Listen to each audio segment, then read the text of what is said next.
You know what nobody at a dinner party has ever said? Oh, tell me more about your retirement plan. Nobody. You talk about your portfolio, people's eyes glaze over. You mention Roth conversions, they reach for the wine. And that, right there, is exactly why so many people end up broke, scared, and miserable when they finally stop working. Because the stuff that actually works, the habits that actually build a life where you can sleep at night, where you're not checking your bank account at 3 a.m. with your stomach in knots, boring. All of it. Boring is watching bread rise. And I would know. I've been making bread and making a living long enough to tell you, boring is beautiful. So here's what I want to do. I want to walk you through 10 habits, 10 boring, unsexy, nobody writes a movie about this habits that I've watched over and over separate the people who retire happy from the people who retire terrified. And I'm not talking about theory, I'm talking about what I've seen with my own eyes. People I've known, people in my neighborhood, my own life. And I'll be honest with you, I didn't get all of these right. Some of them I learned too late. Some of them I learned the hard way. But that's the point, isn't it? You don't have to learn everything the hard way. That's a choice. So sit with me for a bit. I'll try not to bore you to death. But even if I do, at least you'll be rich. Let's start with the first one. And this is the foundation of everything. Live below what you make. I know, groundbreaking, right? You're rolling your eyes. But hold on. Let me tell you something. I knew a man, his name was Charlie DeLuca, lived 2 blocks from my shop on 74th Street. Charlie was a foreman at a construction company, made good money, real good money, especially for Bay Ridge in the 60s and 70s. And every time Charlie got a raise, you knew about it. New car, new TV set. This was back when a color TV was a big deal. New jacket for his wife. He'd come into my shop and say, "Sal, I need new shoes to match the new suit." Every single raise. And then there was Frank Mazzola. Frank drove a bread truck, 5 days a week, up at 3 a.m., delivering rolls and loaves to restaurants and delis across Brooklyn. Frank wore the same brown jacket for 15 years. His wife, Teresa, patched his pants instead of buying new ones. Not because they were poor, because they chose to keep a gap between what came in and what went out. Here's your first habit.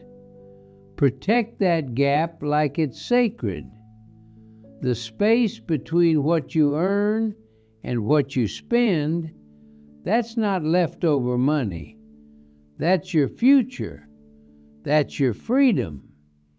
Every dollar you don't spend today is a dollar that's working for you tomorrow. Charlie retired anxious, couldn't sleep, had a nice house, nice car, nothing in the bank. Frank retired calm, took Teresa to Italy, their first real vacation. bought her a gold necklace in Firenze, paid cash. The difference was never the paycheck, it was the margin. So I'm asking you, right now, look at your life. Are you Charlie or are you Frank? And if you're Charlie, you can change. But you have to start today. Not Monday, not January, today. Second habit, and this one saved me more than I want to admit. Make your saving automatic. Take the decision out of it. When I was running my shop, I had a rule. Every Friday, before I paid myself, before I bought supplies, before I did anything, I put money in an envelope. I wrote, "Don't touch" on the outside, and I kept it in a lockbox under the register. My sister Rosa used to say, "Sal, you're hiding money from yourself like a crazy person." And she was right. I was hiding money from myself because I knew that if I had to decide every single week whether to save or spend, there'd be weeks where I'd spend. You know how it is. The furnace breaks. Somebody needs a loan. There's a sale at the butcher. Life finds a way to eat your savings if you let it decide. So take the decision away. If you've got a 401k, max it out before you ever see the money. If you've got a bank account, set up an automatic transfer the day your paycheck hits. 15%, 20%, whatever you can manage. Pay yourself first, not after the bills, not after dinner out, not after the new shoes. First. Here's how I think about it. You don't save what's left after spending. You spend what's left after saving. Flip it around in your head and everything changes. And yes, it's boring. You know what's not boring? Being 65 with nothing. That's exciting in a way you don't want. Third habit, and this is the one that requires something most people don't have: patience. Stay invested when the world is screaming at you to run. Listen to me. I've been alive long enough to see, with my own eyes, the crash in 1929 through my father's terror, the depression that hollowed out families, the market panics of 1987, 2001, 2008, and that mess in 2020 when the whole world shut down. Every single time, there were smart people, educated, thoughtful people who panicked and pulled their money out. My friend Arthur Greenbaum. Arthur was a pharmacist on Fifth Avenue. Beautiful store, very meticulous man. Arthur pulled everything out of the market in October 2008. Everything. He was terrified. And I understood. When you watch the news and every headline is telling you the sky is falling, your gut says run. I get it. That's human. But here's what Arthur missed. The biggest gains almost always come right after the biggest drops. Always.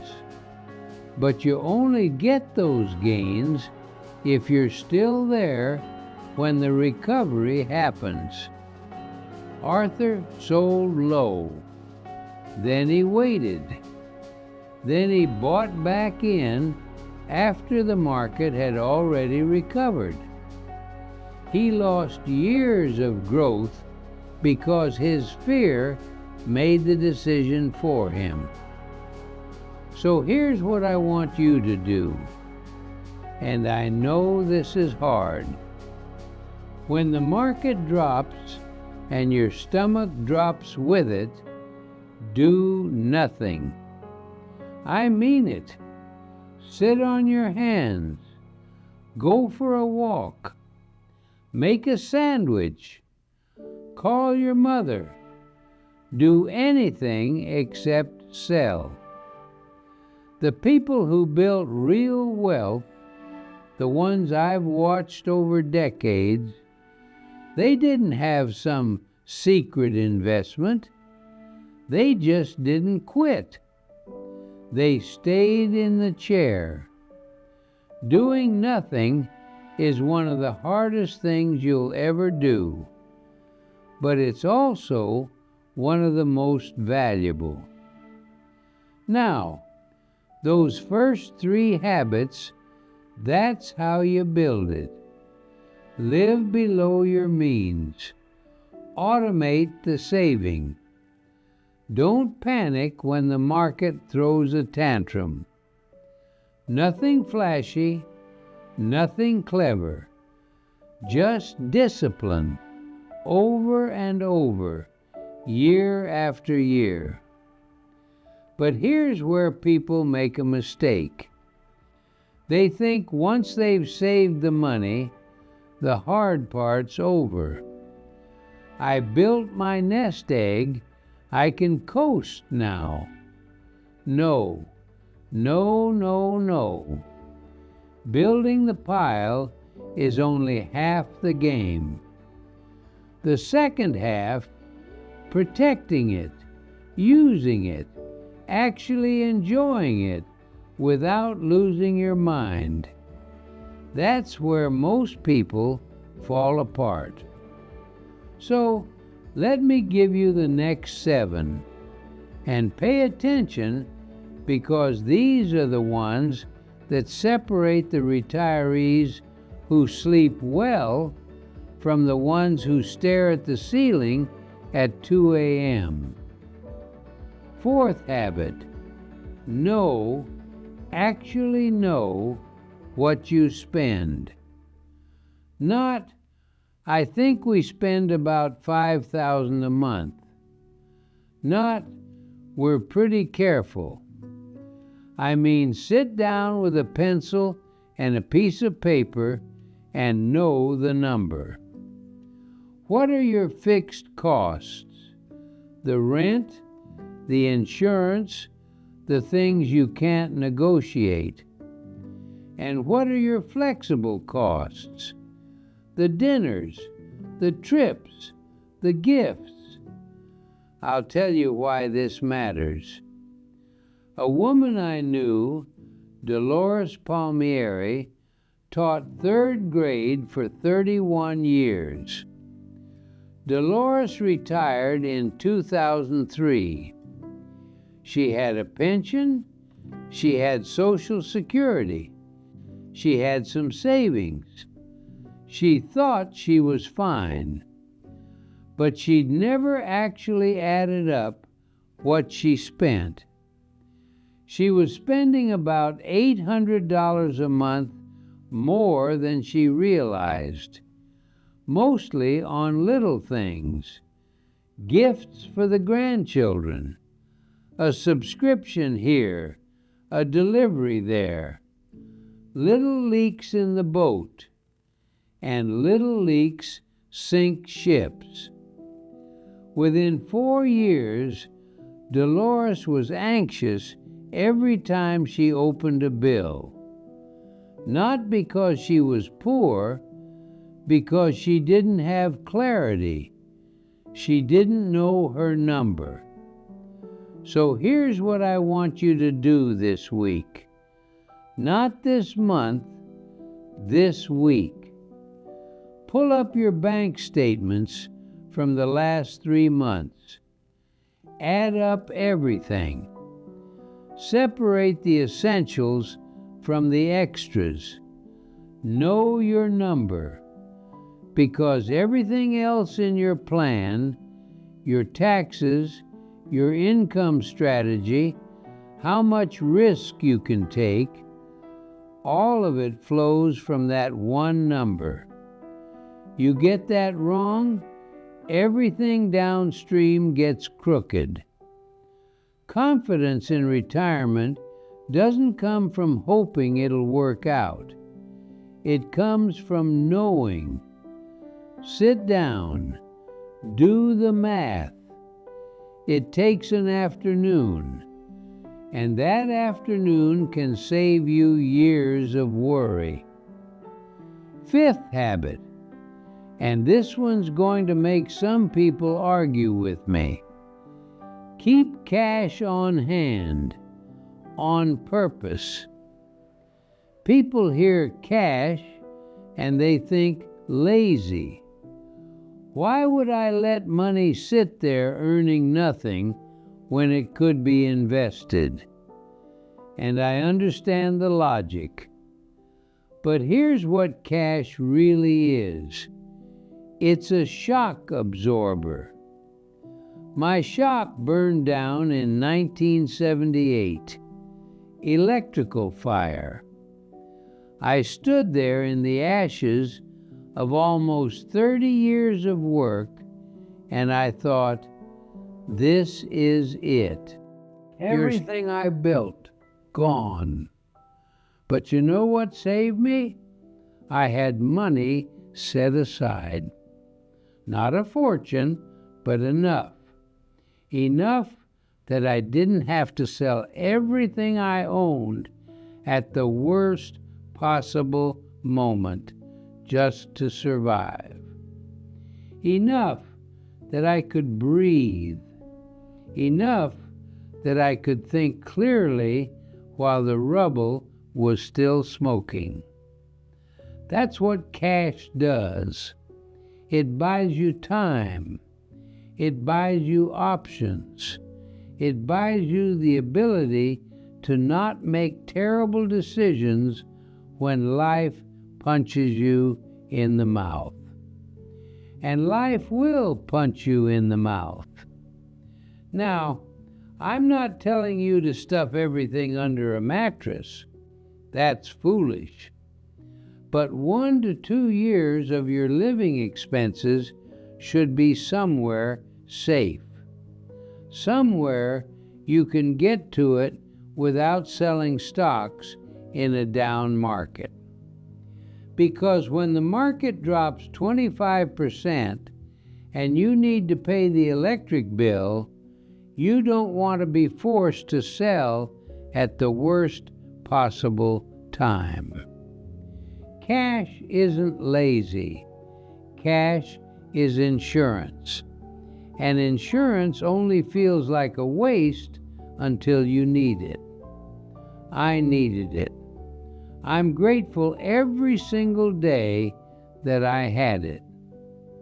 Sixth habit. Think about your taxes more than once a year. Most people think about taxes in April. They file, they pay, they forget about it until next April. But the people who do this well, they think about taxes like a gardener thinks about weeds, constantly, not just when the garden's already overrun. I'm going to be honest with you. I didn't do this well for most of my life. I paid what I owed, and I moved on. It wasn't until a friend of mine, a retired accountant named Phil Nardone, sat me down over coffee and showed me what I was leaving on the table. That's when I understood. Phil said, "Sal, the goal isn't to pay the least taxes this year. The goal is to pay the least taxes over your whole life." And that blew my mind because it's not intuitive. Sometimes it means paying a little more now to save a lot later. Roth conversions when your income is low, watching your tax brackets, making sure you're not accidentally triggering higher Medicare premiums. There's a cliff there that sneaks up on people. Every year, after you file your taxes, use that return as a starting point. What bracket am I in? Is there room to convert some money to a Roth? Am I going to get hit with extra Medicare costs? Then check again at the end of the year before December 31st. Make your moves. This is one of those things that's tedious, but the people who do it, they keep more of what they earned. And keeping what you earned, that's not boring, that's smart. Seventh habit, and this is a big shift in how you think about money. Stop chasing returns, start designing income. When you're working, you think about your investments like a scoreboard. How much did I make this year? What was my return? And that makes sense when you're 30, 40, 50, when you're building. But when you retire, the question changes. It's not, how much is my portfolio growing? It's, how do I turn this into a paycheck? My friend George Katsaros, George was an electrician, retired in 2006. George had saved well, good amount of money. But when he retired, he had no plan for how to actually take money out. He just pulled from whatever account was easiest.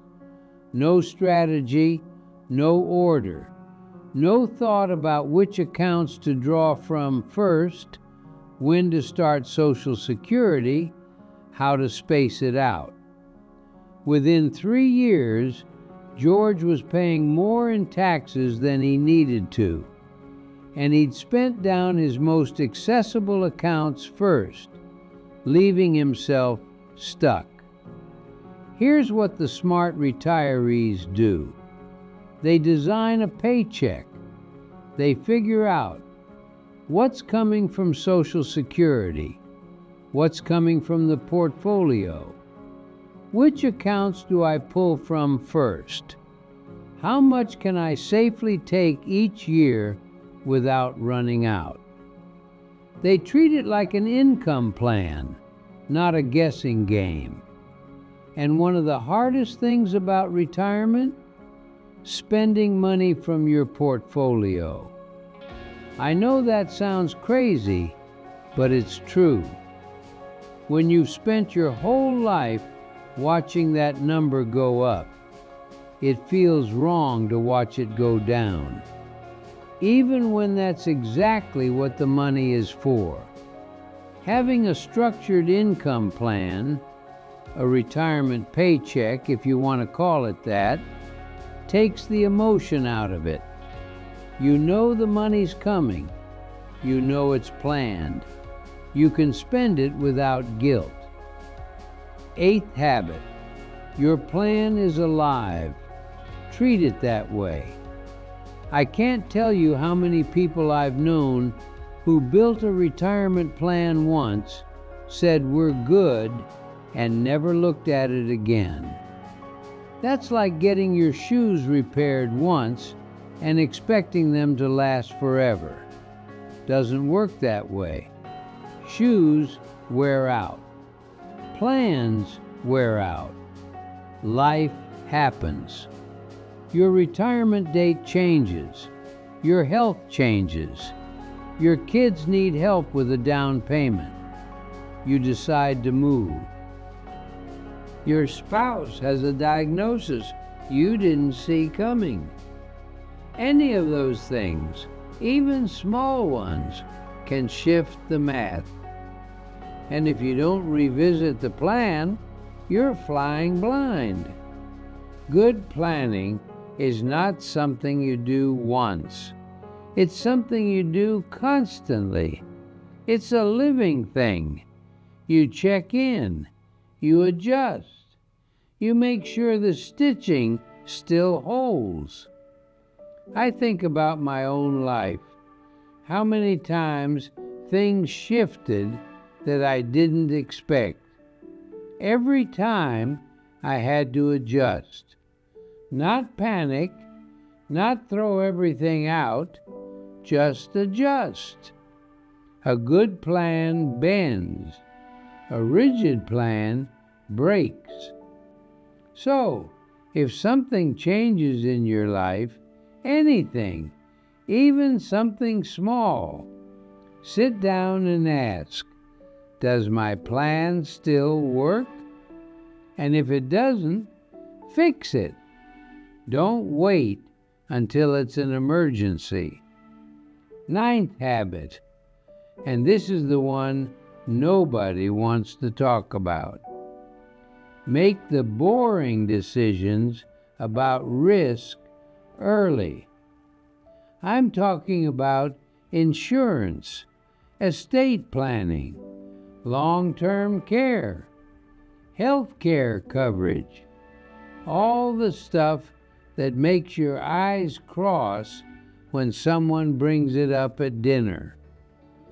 Nobody wants to think about what happens if they get sick, or what happens if they can't take care of themselves, or what happens when they die.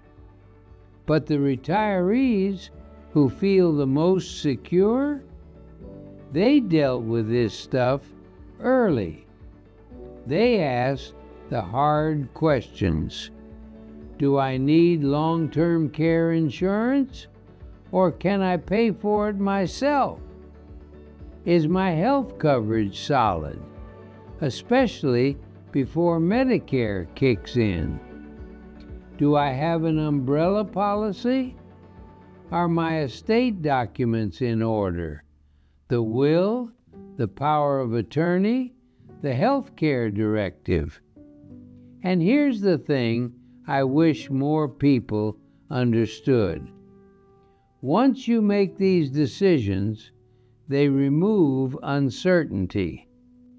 And uncertainty is what keeps you up at night. It's not the problems themselves. It's not knowing what you do if the problems showed up. I'll tell you something. After you make these decisions, have the conversation with your family. Tell them your wishes. I've seen families torn apart, not by death, but by not knowing what the person would have wanted. That conversation is a gift. It's uncomfortable, yes, but it's a gift. Make the boring decisions early. Then you don't have to make them in a crisis. And the 10th habit, the last one, and honestly, this might be the most important one of all. Give your money a job. Every dollar you have should know what it's for. This money is for living expenses the next 5 years. This money is for growth. I'm not touching it for a decade. This money is the safety net. This money is for the grandkids. This money is for that trip I've been dreaming about since I was 40. Why does this matter? Because when you give money a purpose, you stop second guessing. The market drops, you don't panic because you know your long-term money doesn't need to be touched for years. You want to take your daughter on a trip to Italy? You don't feel guilty because that's what that money was set aside for. I spent too many years treating money like a scoreboard. How much do I have? Am I up? Am I down? And you know what that does? It makes you grip it. Hold on to it so tight your knuckles turn white. You hoard it. You stress over it. And then, this is the tragedy. You end up leaving behind more than you intended because you were too afraid to use what you built. Money is a tool. It's leather and thread and nails. It doesn't mean anything sitting in a pile. It only means something when you give it a purpose. When you turn it into a pair of shoes someone can actually walk in. I've known people who died with full bank accounts and empty lives. And I've known people who spent every last dime on the people they loved and the things that mattered, and they went out smiling. I know which one I want to be, so decide. What is your money for? Is it for your enjoyment? Is it to help your children? Is it for a cause you believe in? Whatever it is, name it out loud, write it down, and then spend it like you mean it. Retirement isn't about dying rich. It's about living well. And living well means giving every dollar a reason to exist. I'm 106 years old. I've been making shoes since I was a boy, sitting on an orange crate next to my father in a Brooklyn apartment that smelled like leather and garlic. And if there's one thing I've learned about money in all that time, it's this. The people who do it right, their plan is boring. It doesn't impress anyone at a party. Nobody's writing a movie about Roth conversions and emergency funds. But boring works. Boring builds. Boring lets you sleep at night. So let me say it one more time. The 3 habits that build wealth. Live below your means. Automate your savings. And stay invested through the noise. And the 7 habits that protect it and let you actually enjoy it. Know your spending. Treat cash like a tool. Plan your taxes every year. Design income instead of chasing returns. Revisit the plan when life changes. Make boring risk decisions early. And give your money a job. None of this is exciting. Good. Excitement is overrated. You know what's better than excitement? Peace. Now go. Go call your financial advisor. Or if you don't have one, get one. Pull up your bank statements. Set up that automatic transfer. Have the conversation with your family about what you want. And if you think you've got plenty of time, listen to an old man who has buried more people than he can count. You have less time than you think. So start now, not tomorrow, not after the holidays, now. The best time to start was 20 years ago. The second best time? Right now. You're still here. Your hands still work, so use them. Build something. Save something. Give your money and your life a purpose. That's all I've got. Now, if you'll excuse me, I'm going to go finish my espresso before it gets cold.